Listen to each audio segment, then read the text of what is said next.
ஆதியாகமம் புஸ்தகம் 41ஆம் அதிகாரம் வசனம் 15, 16. ஆதியாகமம் 41 வசனம் 14, 15, 16. அப்பொழுது பார்வோன் யோசேப்பை அழைப்பித்தான். அவனை தீவிரமாய் காவல் கிடங்கிலிருந்து கொண்டு வந்தார்கள். அவன் சவரம் பண்ணி கொண்டு வேறு வஸ்திரம் தரித்து பார்வோனிடத்தில் வந்தான். பார்வோன் யோசேப்பை நோக்கி, ஒரு சொப்பனம் கண்டேன், அதன் அர்த்தத்தை சொல்ல ஒருவரும் இல்லை. நீ ஒரு சொப்பனத்தை கேட்டால் அதன் அர்த்தத்தை சொல்லுவாய் என்று உன்னை குறித்து நான் கேள்விப்பட்டேன் என்றான். அப்பொழுது யோசேப்பு பார்வோனுக்கு பிரதி உத்தரமாக, நான் அல்ல, தேவனே பார்வோனுக்கு மங்களமான உத்தரவு அருளி செய்வார் என்றான். நான் அல்ல, தேவனே பார்வோனுக்கு மங்களமான உத்தரவு அருளி செய்வார். என்ன உத்தரவு? நம்முடைய தேவன் யார்? நீதியுள்ள உத்தரவை அருளி செய்கிற கர்த்தர். So you answer us with righteousness. நீதியுள்ள உத்தரவு. கர்த்தர் நமக்கு உத்தரவு அருளி செய்கிற தேவன். தேவன் தருகிற 3 வித உத்தரவு, கர்த்தர் தருகிறதான 3 வித உத்தரவு. முதல் உத்தரவு மங்களமான உத்தரவு. இரண்டாவது உத்தரவு அக்கினியினால் உத்தரவு கொடுக்கும் தேவன். மூன்றாவது தேவ உத்தரவு, ஆன்சர் ஆஃப் காட், தேவ உத்தரவு. மறுபடியும் சொல்கிறேன், கர்த்தர் நம்ம கொடுக்குற 3 வித உத்தரவு என்னன்னா, தம் பிள்ளைகளுக்கு கொடுக்குற 3 வித உத்தரவு: மங்களமான உத்தரவு, அப்புறம் அக்னினால் கொடுக்கும் உத்தரவு, அப்புறம் தேவ உத்தரவு. ஸோ கவனிக்கலாம், நம்ம நேரத்துக்கு உட்பட்டு வேகமாக போகலாம். முதல்ல இங்கே யோசேப்புடைய சம்பவத்தில் அவர் சொன்ன ஒரு வார்த்தை மங்களமான உத்தரவு, மங்களகரமான உத்தரவு. ஸோ நம்ம வழக்க சொல் என்னது? மங்களகரம் வழக்க சொல். ஆனால் அதனுடைய வேர்டு மங்களம். ஆனால் வழக்க சொல் என்னது? மங்களகரமான. ஸோ ஆண்டவர் எப்படிப்பட்ட உத்தரவு கொடுக்கிறாரு? மங்களமான அல்லது மங்களகரமான உத்தரவை கொடுக்கிற தேவன். கவனிங்க, இந்த உத்தரவு என்ன செய்யுது? இந்த மங்களமான அல்லது மங்களகரமான இந்த உத்தரவு என்ன செய்யும் அப்படின்னா, அதை கொஞ்சம் நேரம் நம்ம கவனிக்கலாம். பார்வோனுக்கு ஒரு சொப்பனம், அந்த சொப்பனத்துக்கு அவனுக்கு அர்த்தம் தெரியல, அவனுக்கும் தெரில, அவன் கூட இருக்கிற எவனுக்குமே, மந்திரவாதிகள், குறி சொல்கிற எல்லாருமே அங்கே இருக்கிறாங்க, அவங்க யாருக்குமே அந்த அர்த்தத்தை சொல்ல முடியலை. ஏன் முடியலைன்னா, அதுக்குத்தான் கர்த்தர் யோசேப்பை வச்சுருக்காரு. உங்களை ஒரு காரியத்துக்கு வச்சிருக்கும் போது உங்களை ஓவர்டேக் பண்ண ஒரு பயம் வர முடியாது. உங்களை ஒரு காரியத்துக்குன்னு வச்சிருக்கும் பொழுது உங்களை ஓவர்டேக் பண்ணி மேலே வர்றதுக்கு யாராலையும் முடியாது, எந்த திறமைசாலியாலும் முடியாது. நேரம் ஒரு ஆமீன் சொல்லியிருக்க வேண்டாமா எல்லாரும்? அல்லேலூயா. உங்கள் ஏரியாவில் நீங்கள் தான் உங்கள் ஏரியாவுன்னா உங்கள் ஸ்ட்ரீட்டை நான் சொல்லலை, உங்கள் காலிங் எந்த ஏரியாவோ அந்த ஏரியாவில் உங்களுக்கு நிகர் யாரும் கிடையாது. அப்படித்தான் கர்த்தர் எல்லாரையும் அனாய்ட் பண்ணியிருக்காரு. எல்லாரையும் தேவன் அனாய்ட் பண்ண அந்த அனாய்டிங்கோடைய அந்த பவர் என்னன்னா, அதுக்கு ஈக்குவலாக யாருமே இருக்க மாட்டாங்க. யோசேப்புக்கு நான் அந்த காரியத்தை வச்சு தான் அவனையே நான் தூக்க போகிறேன், அவனை நான் மேலே கொண்டு வர போகிறேன், அதுக்கு தான் அவனை நான் வச்சிருக்கிறேன். அப்படி இருக்கும்போது அதுக்கு இணையாக மொத்த எகிப்திலும் யாரும் இல்லை. பார்த்தீங்களா? மொத்த எகிப்தில் உங்கள் மேலே ஒரு அபிஷேகத்தை கர்த்தர் வச்சாருன்னா அந்த தேசத்திலேயே அந்த காரியத்தை செய்கிறதுக்கு உங்களை தவிர யாருமே கிடைக்க மாட்டாங்க. அரண்மனையிலையும் இல்லை, எகிப்திலையும் இல்லை, தேடி தேடி பார்க்காங்க, யாருமே இல்லை. நீங்கள் பேதத்தில் பார்த்தீங்கன்னா ஒவ்வொருவரும் ஒரு தனி யூனிக், ஒவ்வொருவரும் ஒரு விஷயத்தில் விசேஷமாக இருப்பாங்க. நீங்கள் சாந்த குணத்துக்கு யாரை உதாரணமாக சொல்லுவீங்க? பைபிளில் மோசே. அவனை போல ஒரு சாந்த குணம் உள்ளவன் யார் இல்லைன்னு யார் தான் சொன்னா? கர்த்தர் சொன்னான். அப்போ சாந்த குணத்துக்கு எடுத்துக்காட்டு யார் தான்? மோசே. விசுவாசம் அப்படின்னாலும் அதுக்கு எடுத்துக்காட்டு யார் தான்? முழு பைபிளும் கண்ணை மூடிட்டு நம்ம சொல்லலாம் யார் தான்? அதில் வேற யாரையும் நம்ம இன்னைக்கு வரைக்கும் சொல்ல முடியலை. ஞானம், ஞானத்துக்கு எடுத்துக்காட்டு யாரைத்தான் சொல்ல முடியும்? எல்லாருக்கும் ஞானம் இருந்தாலும் ஆனால் அவனுக்கு இருந்த அந்த ஞானம் விசேஷமானது. உனக்கு ஒப்பானவங்க இன்னைக்கு வரைக்கும் நம்ம இத்தனை யுகம் இத்தனை வருஷம் ஆகி நம்ம யாரையும் சொல்ல முடியல. பொறுமை, பொறுமைன்னு எடுத்துட்டா பொறுமைக்கு நம்ம யாரும் உதாரணமாக சொல்லுவோம்? யோபுவின் பொறுமையை அறிந்திருக்கிறீர்களேன்னு வசனத்தில் வாசிக்கிறோம். ஜெபம் அப்படின்னு எடுத்துட்டா முழங்கால் ஜெபம், 3 வேளை ஜெபம் எடுத்துட்டா யாரும் சொல்ல முடியும்? மற்றவங்களாம் ஜெபம் பண்ணாலும் அந்த ஜெபம் உடனே பளிச்சுன்னு அடிக்கிறது தானியேல். இப்படி ஒவ்வொன்றுக்கும் ஒவ்வொருவரை கர்த்தர் விசேஷப்படுத்தி வச்சிருக்கிறாரு. அந்த இடத்துல இன்னைக்கு வரைக்கும் அந்த இடத்த யாருமே போட்டி போட்டு பிடிக்க முடியல. ஏன்னா அந்த இடத்துக்குன்னு கர்த்தரே அவங்கள நியமிச்சு வச்சிருக்காரு.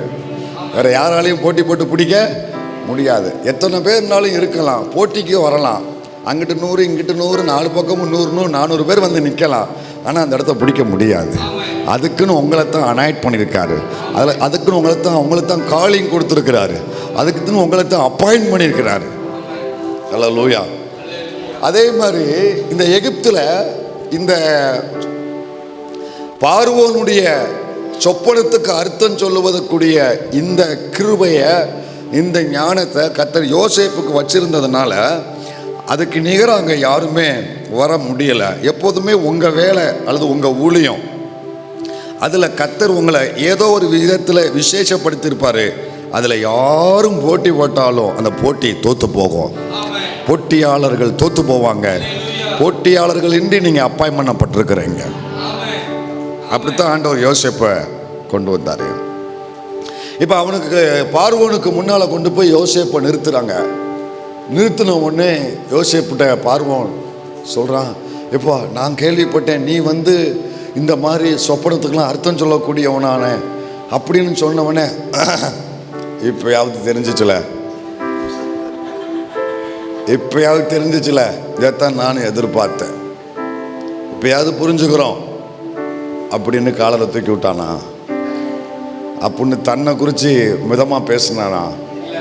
இல்லை. அங்கே அவன் என்ன செஞ்சானா? தன்னை மறைச்சு தேவனை வெளிப்படுத்தி, நான் அல்ல தேவனே, ஒரு ஏகாரம், நான் அல்ல தேவனே உமக்கு மங்களமான உத்தரவு. இந்த இடத்துக்கு நம்ம வர்ற வரைக்கும் நம்மளை வெளியே கொண்டு வர மாட்டார். நீங்கள் யோசேப்பை பார்த்தீங்கன்னா ஆரம்ப நாட்களில் அவன் சொப்பனம் கண்ட உடனே வெளியில் வந்து சொல்லுவான் அப்பாட்டையும் அண்ணன்மார்கிட்டையும், நான் ஒரு சொப்பனம் கண்டேம்மா. 37:6 பார்த்தீங்கன்னா நான் கண்ட சொப்பனம்மா. 37:6 அவன் அவர்களை நோக்கி, நான் கண்ட சொப்பனத்தை கேளுங்கள். யார் கண்ட? நான் கண்ட சொப்பனத்தை. 9 அதிலே 9 அவன் வேறொரு சொப்பனம் கண்டு தன் சகோதரரை நோக்கி, நான் இன்னும் ஒரு சொப்பனத்தை கண்டேன். நான் இன்னும், அந்த 2 இடத்துலையும் பாருங்க, நீ என்ன சொல்லியிருக்கணும்? தேவன் எனக்கு தந்த தரிசனம், தேவன் எனக்கு தந்த தரிசனத்தை நான் சொல்றேன் கேளுங்க, அப்படிலாம் சொல்லியிருக்கணும். ஆனால் அவன் என்ன சொன்னா? நான் கண்ட. அப்போ உனக்குள்ள என்ன இல்லை? ஒரு முதிர்ச்சி இன்னும் இல்லை. அப்போ கொண்டு போய் வச்சாரு, வைக்க வேண்டிய இடத்துல உலையில வச்சாரு, சுள்ளையில வச்சாரு. கொண்டு போய் வச்சு செதுக்குன்னு செதுக்கி அக்னியை மூட்டி உருக வேண்டியது உருக்க, செதுக்க வேண்டியது செதுக்க, கடைசியில் பார்த்தா நல்ல மோல்டு பண்ணி வெளியே வந்த உடனே இப்போ நான் நல்ல தேவனே. இந்த ஆட்டிடியூட் எப்போ வருதோ அப்போ தான் நம்ம வெளியே வருவோம். இந்த ஆட்டிடியூட் வந்தப்போ தான் ஜோசப் வெளியே வந்தார்ல. அதுக்கு முன்னால் வெளியே வரவே இல்லை. நான் பாருங்க, 40 வயசாச்சு அவர் வெளியே வரல. காரணம் என்ன? இந்த ஆட்டிடியூட். 30 வயசாச்சு அப்போ வரைக்கும் ஏன் வரல? இது வந்தால் தான் வெளியே வருவோம். பவுல கூட எப்போ கொண்டு வந்தார்? அதுக்கு முன்னால எப்ரையனுக்கு எப்ரையன், கிரேக்கனுக்கு கிரேக்கன், யூதனுக்கு யூதன், நான் பென்யமீன் கோத்திரத்தான் விருத்த சேதம் பண்ணப்பட்டவன், நீ ரோமன்னா நானும் ரோம இப்படியே இருந்தவர் கடைசியில் சொல்றாரு கலாத்தியருக்கு வரும் பொழுது, இனி நான் அல்ல கிறிஸ்துவே. நீங்க வெளியே வரணும்னா, கர்த்தர் உங்களை பயன்படுத்தணும்னா, யாருடைய இருதயத்தெல்லாம் இந்த ஒரு அர்ப்பணம் வருதோ, நான் நல்ல தேவன் அப்படிங்கிற ஒரு ஆட்டிட்யூட், ஒரு குணாதிசயம் யாருக்கு வருதோ அப்பதான் நீங்க வெளியே வருவீங்க. அல்லேலூயா. இப்ப கர்த்தர் இந்த இடத்துல அவனை கொண்டு வந்து நிறுத்த உடனே அவன் சொல்றான், நான் அல்ல தேவனே பார்வோனுக்கு மங்களமான உத்தரவு, மங்களகரமான உத்தரவு. ஆங்கிலத்தில் அது எப்படி போட்டிருக்கேன் ஆம்பிளிஃபையர்ல, answer of peace, answer of peace. மங்களமான உத்தரவு அப்படின்னா அதுக்கு என்ன அர்த்தம்? சமாதானமான உத்தரவு. புரியுதா? அந்த வார்த்தைக்கு விளக்கம் புரியுதா? மங்களகரமான உத்தரவுனா என்ன அர்த்தம்? சமாதானமான உத்தரவு. கவனிங்க, தேவன் கொடுக்கிறதான ஒரு பிரச்சனைக்கான தீர்வுக்குரிய அந்த உத்தரவு இருக்குல்ல, அது எப்படி இருக்கும்னா 3P. Number 1 pleasure. அவர் கொடுக்குற அந்த ஆன்சரில் ப்ளஷர், ப்ரெஷர் போய் ப்ளஷர் வரும். ப்ரெஷர்னா கொதிநிலை. இவருக்கு ப்ரெஷர் ஏறிடுச்சுமாங்களே. ஆண்டவர் ஒரு உத்தரவு கொடுத்தா அந்த ப்ரெஷர்லாம் போய் ப்ளஷர் அப்படின்னா மகிழ்ச்சி, சந்தோஷம். ஒரு ஸ்கூட்டி கூட இருக்குல்ல, ஒரு வண்டி இருக்குல்ல, ப்ளஷர் அப்படிம்பாங்களே. ஸோ இப்படி ஒரு அதோடைய ஆன்சர் ஒன்று ப்ளஷர், ரெண்டாவது பர்ஃபெக்ட், மூணாவது பீஸ்ஃபுல். தேவன் கொடுக்கிற பதிலில் இது இருக்கும். கண்ணை மூடிட்டு அடிப்பாங்க சாந்தி. யார் அந்த சாந்தி? அதில் நான் சொல்லலை, அந்த உத்தரவில் சொல்லலை. இங்கே யார் இருந்தால் மன்னிச்சுக்கோங்க, உங்களை சொல்லலை. யார் அந்த ரூபா, யார் அந்த எஸ்தர்? எப்படியும் 1000 பேரில் 3 ரூபா, 3 எஸ்தர், 3 தேபரால் இருக்கத்தான் செய்வான். இதில் நீங்கள் கேட்டுட்டு அம்மே நாமேன்ட்டு போவீங்க. போன பிரச்சனை அப்படியே இருக்கும், குழப்பம் அப்படியே இருக்கும். இதை சொல்லலை. கர்த்தர் ஒரு மனுஷனுக்கு உத்தரவு கொடுத்தா அதில் ப்ளஷர் இருக்கும், அதில் பர்ஃபெக்ட் இருக்கும், அதில் பீஸ்ஃபுல் இருக்கும். இப்போ பார்வோனுக்கு சொல்றாரு, தேவன் சமாதானமான உத்தரவை உமக்கு அருளி செய்வார். அந்த சமாதானமான உத்தரவு வந்துச்சுன்னா அதுவரைக்கும் நீடித்த குழப்பம் நம்மளை விட்டு போகும். அதுவரைக்கும் இருந்ததான அந்த குழப்பத்துக்குள்ளேயே இருந்திருப்போம். சில நேரம் கர்த்தர் எப்போ நமக்கு உத்தரவு கொடுக்கிறாரோ அது வந்த உடனே அந்த குழப்பம் முடிவுக்கு வரும். அதுக்கு மேலே அந்த குழப்பம் நீடிக்காது. அதுக்கப்புறம் இருதயம் முழுவதும் ஒரு சமாதானத்தினால நிரப்பப்படும். இந்த மாலை நேரத்தில் ஏதோ ஒரு விஷயத்தில் குழப்பம் உங்கள் வாழ்க்கையில் நீடித்து கொண்டே இருக்கும்னா, ஒரு கலக்கம் உங்களுடைய மனதில் தொடர்ந்து கொண்டே இருக்கும்னா, அதை தடுத்து நிறுத்தி அதுக்கு ஒரு முற்றுப்புள்ளி வைக்கக்கூடிய ஆன்சர் ஆஃப் பீஸ், ஒரு சமாதானமான உத்தரவை கர்த்தர் தம் பிள்ளைகளுக்கு அருளி செய்வாராக. ஒரு ஜெபம் பண்ணுங்க எல்லாரும் சேர்ந்து. எந்த விஷயம் நீடித்து கொண்டு இருக்கு, எந்த குழப்பம் நீடித்து கொண்டு இருக்கு, எந்த பாதிப்பு நீடித்து கொண்டு இருக்கு, அதுக்கு முற்றுப்புள்ளி வைக்கத்தக்கதாக ஒரு சமாதானமுள்ள உத்தரவு, ஆன்சர் ஆஃப் பீஸ், அந்த சமாதானமான உத்தரவு எங்க வாழ்க்கையில தேவன் கட்டளையிடுங்கப்பா. இப்போ இதை ஏன் கர்த்தர் தந்தார் அப்படின்னா, இந்த உத்தரவை, இந்த சமாதானமான உத்தரவை ஏன் தந்தார்னா, பார்வோனுடைய நிலைமை ரொம்ப பரிதாபம். அவன் ராஜாவா இருக்கிறவனை தவிர 15வது வசனத்துல கவனிங்க, ஒரு சொப்பனம் கண்டே. 15 வாசிங்க, 41:15. பார்வோன் யோசேப்பை நோக்கி, ஒரு சொப்பனம் கண்டே, அதன் அர்த்தத்தை சொல்ல ஒருவரும் இல்லை. அட பாவி, அவன் ராஜா சொல்றான், ஒருவரும், என் பிரச்சனையை தீர்க்க ஒருவரும், எனக்கு உதவி செய்ய ஒருவரும். காலையில் பார்த்தோம்ல அந்த 38 வருஷம் மனுஷன் சொன்னாம்ல, எனக்கு உதவி செய்ய. இப்போ அதே நிலைமை தான் இப்போ பார்வோனுக்கு. ராஜா சொல்றான், எனக்கு அட பாவி, எல்லாவனுக்கும் இப்படித்தான் போல காலம் வரும் போல. ஒருவரும் இல்லை. எனக்கு ஒரு பிரச்சனை இருக்கு, எனக்கு ஒரு தேவை இருக்கு, எனக்கு ஒரு கஷ்டம் இருக்கு, அதை சரிபடுத்துவதற்கு, அதுல உதவி செய்வதற்கு ஒருவரும் இல்லை. ஒரு ராஜா அந்த வார்த்தையை சொன்னா எவ்வளவு பயங்கரமான ஒரு சூழ்நிலை. நீங்களும் நானும் சொல்றது இயல்பு, ஒரு நாளைக்கு 100 தடவை சொல்லிக்கிட்டு தான் இருக்கோம். ஆனா ஒரு ராஜா சொல்றது பயங்கரமான ஒரு இக்கட்டு, சாதாரண ஒரு பிரச்சனை இல்லை. என் பிரச்சனையை தீர்க்க ஒருவரும் இல்லை பாஸ்டர், எனக்கு இருக்கிற கஷ்டத்தை தீர்க்கிறதுக்கு எனக்கு ஒருவரும் இல்லை. இந்த ஒருவரும் இல்லை அப்படிங்கிற ஒரு சூழ்நிலை இருந்ததுனால தான் கர்த்தர் அந்த இடத்துல ஒரு சமாதானமான உத்தரவை தேவன் கொடுத்தாரு. ஒருவரும் இல்லைங்கிற வார்த்தையை யாரெல்லாம் பயன்படுத்தி கொண்டிருக்கிறீங்களோ, வார்த்தைக்கு இல்லை, உண்மையாகவே உங்க வாழ்க்கையில நிலைமை அப்படி இருந்து கொண்டு ஒருவரும் இல்லைங்கிற அந்த கண்டிஷன்ல யாரெல்லாம் இருக்கிறீங்களோ, அந்த நிலைமை மாறணும்னா அந்த சமாதானமான உத்தரவு தேவனிடத்திலிருந்து நமக்கு வந்தே ஆகணும். நான் சொல்றான், காலையில் எழும்புன உடனே மனசுல ஒரு பெரிய கலக்கம். 41:8 சொல்றாரு. 41:8 காலமே பார்வோனுடைய மனம் கலங்கி கொண்டிருந்தது. பார்வோனுடைய காலையில எழும்புன உடனே நிறைய கனவுகளோடு எழும்புவாரு, நிறைய திட்டங்களோடு எழும்புவாரு. ஆனா முதல் முறையா அவன் கலக்கத்தோடு எழும்புறான். நிறைய பேர் வாழ்க்கையில சில பிரச்சனை முடிவுக்கு வராததுனால, சில காரியம் முற்றுப்புள்ளிக்கு வராததுனால, ஒவ்வொரு நாளும் விடியும் பொழுது சூரியன் உதிக்கிறதே கலக்கத்தில் தான் நிறைய பேருக்கு உதிக்கி, காலையில் கண் விழிக்கும் பொழுதே ஒரு கலக்கம். இன்னைக்கு இந்த காரியத்தில் நான் என்ன செய்வேன், இன்னைக்கு இந்த விஷயத்தில் நான் என்ன பண்ணுவேன், இன்னைக்கு யார் எனக்கு உதவி செய்வா, இன்னைக்கு நான் எப்படி இந்த காரியத்திலிருந்து வெளியே வரப்போறேன் அப்படிங்கிற ஒரு கேள்விகளோடு, ஒரு கலக்கத்தோடு ஒவ்வொரு நாளையும் துவங்குகிற நிலைமை இருக்கும்னா, அது மாறுவதற்கு ஒரு சமாதானமான உத்தரவு நமக்கு வந்தே ஆக வேண்டும்.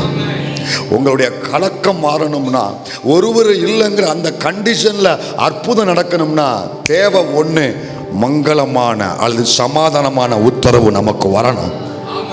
இந்த பாதையில் போகிற பிள்ளைகளுக்கு யோவானை குறித்து வாசிக்கிறோம். வெளிப்படுத்தல அந்த யோவான், அப்போஸ்தலன் யோவான், தரிசனம் கண்ட யோவான், வெளிப்படுத்தல எழுதின யோவான், அவரே ஒரு விதத்தில் அழுதாரு. அவரே ஒரு இடத்துல உட்கார்ந்து அழுதுகிட்டு இருக்கிறாரு. அந்த முத்திரையை உடைக்க யாரும் இல்லை. 5 நாள்ல சொல்லப்பட்டிருக்கு, ஒருவனும் அந்த புஸ்தகத்தை திறந்து வாசிக்கவும் அதை பார்க்கவும் பாத்திரவானாக காணப்படாததினால் நான் மிகவும் அழுதேன். அவர் நிலைமையும் அப்படித்தான் இருக்கு. பார்வோனுடைய நிலைமை எப்படி ஒருவரும் இல்லைன்னு அழுதாரோ, அப்போஸ்தலன் யோவானும் அந்த புஸ்தகம் திறக்கப்பட, அந்த முத்திரையை உடைக்க யாரும் இல்லையா, முத்திரை இருக்கு, அந்த புஸ்தகம் திறக்கப்படணும். அப்பதான் வாழ்க்கையில் அடுத்து என்ன நடக்க போகுதுன்னே தெரியும். என் வாழ்க்கையில் அடுத்து என்ன நடக்க போகுது, ஆவிக்குரிய ஆசை நிறைய உண்டு, ஆவிக்குரிய ஏக்கம் நிறைய உண்டு, நிறைய திட்டம் மனசுல இருக்கு. ஆனா அதை செயல்படுத்துவதற்கு எனக்கு உதவி செய்ய ஒருவர் இல்லையே, அதை நடைமுறைப்படுத்துவதற்கு எனக்கு சப்போர்ட் பண்ண ஒருவரும் இல்லையே.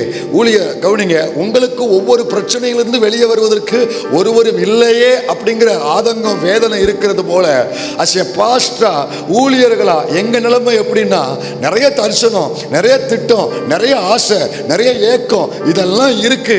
ஆனா இதை செயல்படுத்துவதற்கு ஒருவரும் இல்லைங்கிற அதே மாதிரி எங்க சைடுலையும் ஒரு கலக்கம் உண்டு.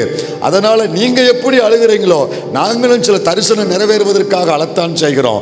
இப்படிப்பட்ட நேரத்தில் அந்த அப்போஸ்தலன் யோவான் அழுது கொண்டிருக்கும் பொழுது மேலிருந்து ஒரு சத்தம் வந்துச்சு. அடுத்த வசனம் வாசிங்க, 5:5 வாசிங்க.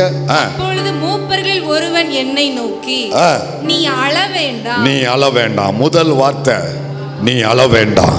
இந்த ராத்திரி நேரத்தில் ஒருவரும் இல்லையேங்கிற ஒரு கலக்கத்தில் அழக்கூடிய நேரத்தில் யாரெல்லாம் வந்திருக்கிறோமோ, முதல் வார்த்தை, நீ அழ வேண்டாம், நீ அழ வேண்டாம். ஏன் தெரியுமா, இதோ தாவீதின் வேறுமானவர் அந்த புஸ்தகத்தை திறக்கவும் அதன் 7 முத்திரைகளை உடைக்கவும். எல்லாரும் சேர்ந்து சொல்லுவோம் அடுத்த வார்த்தைய, ஜெயம் கொண்டிருக்கிறா. இன்னொரு முறை சொல்லுவோம், ஜெயம் கொண்டிருக்கிறா. மொத்தமா சேர்ந்து சொல்லுவோம், ஜெயம் கொண்டிருக்கிறா. என் பிரச்சனையை தீர்ப்பதற்கு அவர் ஜெயம் கொண்டிருக்கிறார். என் தரிசனத்தை நிறைவேற்றுவதற்கு அவர் ஜெயம் கொண்டிருக்கிறார்.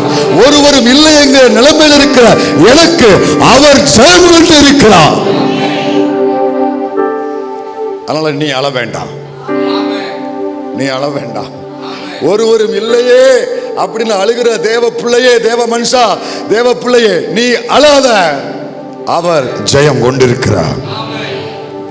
உங்கள் ஆவிக்குரிய வாழ்க்கையை குறிச்சோ அல்லது குடும்ப காரியத்தை குறிச்சோ ஊழியத்தை குறிச்சோ யாரும் இல்லையேங்கிற ஒரு நிலைமையில யாரெல்லாம் நிற்கிறீங்களோ கர்த்தர் அவங்கள பார்த்து சொல்கிறார், இனி நீ அழாத, நான் உனக்காக ஜெயம் கொண்டிருக்கிறேன்.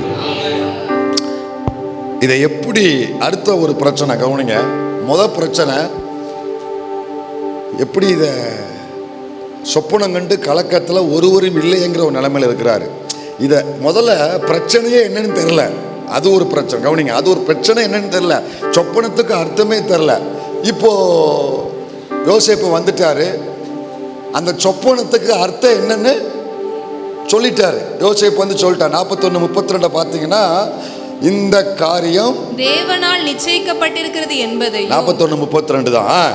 தேவன் இதை சீக்கிரத்தில் செய்வார் என்பதையும் குறிக்கும் பொருட்டு இந்த சொப்பனம் பார்வோனுக்கு ரெட்டித்தது. இப்போ என்ன பிரச்சனைனா, முதல்ல சொப்பனம் என்னன்னே தெரியாம தான் கலங்கி போயிருந்தான். ஆனா இப்போ யோசேப்பு மூலம் அந்த சொப்பனம் என்ன, 7 வருஷம் செழிப்பு காலம், 7 வருஷம் இங்கே இருக்கீங்களா, 7 வருஷம் செழிப்பு காலம், 7 வருஷம். இப்போ பிரச்சனை என்னன்னு தெரிஞ்சு போச்சு. அடுத்து என்னன்னா, அது எப்படி தீர்ப்பது. இப்போ யோசேப்பு இதை விலக்கி கொண்டு இருக்கும் பொழுதே ஒரு ராஜாவா அவன் மனசுல என்ன ஓடி இருக்கும். நிர்வாகத்தில் இருக்கிறவங்களுக்கு தான் தெரியும். நிர்வாகத்தில் இருக்கிறவங்களுக்கு அவன் சொல்லிக்கிட்டு இருக்கும்போது, ராஜாவே 7 வருஷம் செழிப்பா இருக்கும், நல்ல விளைச்சல் இருக்கும், மிகுதியான தானியம் கிடைக்கும், 7 வருஷம் பஞ்சக்காலம் வரும், கொடுமையான இதை சொல்லிக்கிட்டு இருக்கும்போது இதை எப்படிப்பா சரி பண்ண. அடுத்த கேள்வி, இது எப்படி சரி பண்ண. நல்லா கவனிங்க. இப்போ பிரச்சனை என்னன்னு தெரிஞ்சதுக்கு அப்புறம் அதை எப்படி தீர்க்க அப்படிங்கிற ஒரு பிரச்சனை வருது பாருங்க. அது இதை விட கொடூரம். அது எப்படி சரி பண்ண, இதை விட கொடூரம். முதல்ல கொஞ்ச நாள் பிரச்சனையை கண்டுபிடிக்கிறதுக்கு அலைய வேண்டியிருக்கு. அப்ப அதை கண்டுபிடிச்சதுக்கு அப்புறம் அதை எப்படி தீர்க்க, இது அடுத்த கண்டிஷன். இது அதை விட மோசமான கண்டிஷன். இதுதான் பார்வோனுடைய நிலைமை. ஆனா என் கர்த்தருக்கு ஸ்தோத்திரம், ஆண்டவர் எப்பொழுதுமே வெளிப்படுத்தினார்னா, ஒரு பக்கம் பிரச்சனையும் வெளிப்படுத்துவாரு, இன்னொரு பக்கம் அதற்கான தீர்வையும் கர்த்தர் வெளிப்படுத்துவாரு. ஒன்னை சொல்லிட்டு பயங்காட்டிட்டு விடுகிற தேவன் அல்ல இவர். இந்த ஜோசியக்காரன்ட்டு போனீங்களா, ஒரு காலத்தில் போனீங்களா, அவன் என்ன சொல்லுவான் தெரியுமா, இத்தனாவது வயசுல இந்த மாதிரி குடும்பத்தில் இப்படி இப்படி பிரச்சனைகள்லாம் வரும், போயிட்டு வாங்கம்மா. அதோடு அவன் நிம்மதியே போயிடும். இன்னைக்கு நிறைய ஆவிக்குரிய ஜோசியக்காரங்களும் அப்படித்தான் இருக்காங்க. தலையில் கையை வச்சுன்னா இப்படியா அப்படியா அப்படியா இப்படியா அப்படியா அப்படியானோடனே ஒரு கலக்கம் வந்துடும், அதோடு போக வேண்டியிருக்கும். மனுஷன் சொன்னானா உன் பிரச்சனையை மட்டும்தான் உனக்கு காமிச்சிட்டு போவான், அவனுக்கு தீர்வு கொடுக்கலாம் தெரியாது, அவன் கெப்பாசிட்டி அவ்வளோதான். ஆனால் மங்களமான உத்தரவு தருகிற தேவன் நமக்கு ஒன்றை வெளிப்படுத்தினார்னா, என் பிரச்சனையை மட்டும் அல்ல, அதற்கான தீர்வையும் சேர்த்தே கர்த்தர் எனக்கு கொடுக்கிறவர். இப்போ யோசேப்பு சொப்பனத்தை மட்டும் விளக்குனாரா, அதை எப்படி சரி பண்ணணுங்கிற அந்த தீர்வையும் விளக்குனாரா? தீர்வையும் கர்த்தர் சொன்னாரு, இப்படி இப்படி செய்யும், இப்படி இப்படி செய்யும், இப்படி கொடனா கொஞ்சம் பெருசா கட்டும், விளைச்சல் வருகும்போது சேமிச்சு வையும், அதை வச்சு பஞ்ச காலத்தில் சந்திச்சிடலாம், ஃபேஸ் பண்ணி எழும்பிடலாம். இதுதான் அவனுடைய தீர்வு. ஒரு பக்கம் பிரச்சனையை சொல்றான், இன்னொரு பக்கம் அதற்கான தீர்வை சொல்றான். என் கர்த்தர் அப்படித்தான் செய்வாரு, என் பிரச்சனையும் சுட்டி காட்டுவாரு, அதற்கான தீர்வையும் தேவன் கொடுப்பாரு. மனுஷர்கள் தான் ஒரு பக்கம் சொல்லிட்டு இன்னொரு பக்கம் சொல்லாம அவனை புரிஞ்சுக்கோங்க. அவன் மனுஷகத்தில் சொல்றான். ஆனா தெய்வீகம் பிரச்சனையை மட்டுமல்ல, அதுக்கான தீர்வையும் சேர்த்தே எனக்கு கொடுத்து வெளியே வரக்கூடிய வழியை எனக்கு கொண்டு பண்ணுகிற தேவன். கையை உயர்த்தி ஒரு சின்ன ஜெபம். ஆண்டவரே, என் பிரச்சனை ஒரு பக்கம் தெரிஞ்சிருச்சு, இந்த ராத்திரியில் வரும்போது வரைக்கும் அதை எப்படி சரி பண்ணணும்னு தான் தெரியல, ஆனால் நீங்க உத்தரவு கொடுத்தா அது சமாதானமான உத்தரவு, அது தீர்வையும் சேர்த்தே எனக்கு கொடுப்பி, அப்படிப்பட்ட உத்தரவு இந்த ராத்திரியில் எங்களுக்கு வரட்டும்பா. ஹல்லேலூயா. இப்போ இதுல இன்னொரு விஷயம் என்னன்னா, 41:37 கவனிங்க, ஒரு சொல்யூஷன் கர்த்தர் கொடுக்கிறார். இதுதான் ஒரு பீஸ்ஃபுல்லான சொல்யூஷன் அப்படிங்கிறதுக்கான ஒரு அடையாளம் சொல்றேன். ஒரு தீர்வு உங்களுக்கு வருது, ஆண்டவர் உங்களுக்கு சொன்னார் அப்படின்னு உங்களுக்கு ஒரு வார்த்தை கிடைக்கு, அதுல என்ன இருக்குங்கிறத நான் சொல்றேன்.